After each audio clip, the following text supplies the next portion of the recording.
स्वागत करते तुमचं माझ्या नवीन एका मिनी व्लॉगमध्ये। तर आज आपण करणार आहे किचनची साफसफाई। तर ॲप्रॉन घालून मी इथं तयार झालेली आहे, कारण की आज खूप जास्त मेहनत करायला लागणार आहे। 12 वाजलेले आहेत आणि इथं मी माझं काम पण स्टार्ट केलेलं आहे। आजचा टास्क हा आहे की ही जी सगळी भांडी दिसतात ना, ती धुवून पुसून पुन्हा वाळवून परत लावायची आहेत। पहिल्यांदा म्हटले की भरण्यांमधले सगळी डाळी काढूया, जेणेकरून भरण्या धुवायला घेतील।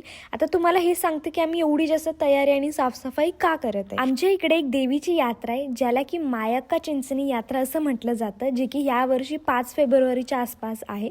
मग आपल्या घरातून जर कोणी जाणार असेल तर सगळं घर साफसफाई वगैरे करतो आम्ही। मग त्यामध्ये सगळी भांडी घासून ठेवणं, ब्लँकेट्स धुणं, झाडून पुसून सगळीकडे घेणं हे काम असतं। मी पण एकदा जाऊन आलेले आहे। जर का आपण एकदा गेलो ना तर सलग 3 वर्ष आपल्याला जायचं असतं आणि 4थ्या वर्षी पण जाऊन यायचं असतं। असो मी यातली कामं आवरते, तोपर्यंत आत्तीने सगळी भांडी घासून ठेवली होते। मी यातलं सगळं पुसायचं वगैरे करत होते।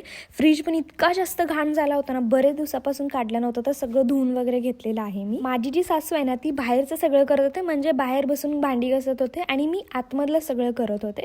मग यामध्ये 2 कपाट होते पुसायचे, फ्रीज होता, पुन्हा सगळं गॅसच्या वरचं वगैरे घासून वगैरे सगळं घेणं ना, ते काम माझ्याकडे होतं। ते सगळं झाल्यानंतर ना मग भांडीची वाळली होती ना, ती सगळी मी रॅकमध्ये भरलेली आहे, जेणेकरून सगळे एकदमच घेऊन जाऊन मी कपाटावर आणि लावायचे होते।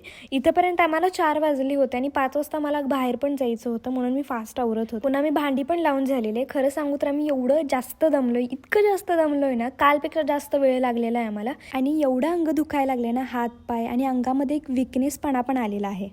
असो त्यानंतर भरण्या सगळ्या पुसून घेतल्या। त्यानंतर सगळ्या ज्या डाळ्या बी बाहेर काढल्या होत्या ना, त्या सगळ्या भरून घेतलेल्या आहेत आणि आहे तसं आम्ही किचन ठेवलेलं आहे, सगळं क्लीन करून व्यवस्थित ठेवलेलं आहे। नंतर मी बाहेर जाऊन वगैरे आले। रात्रीच्या जेवणाला आम्हाला आमच्या रिलेटिव्हजनी बोलवलं होतं, मग आम्ही तिकडेच गेलो होतो की बाय।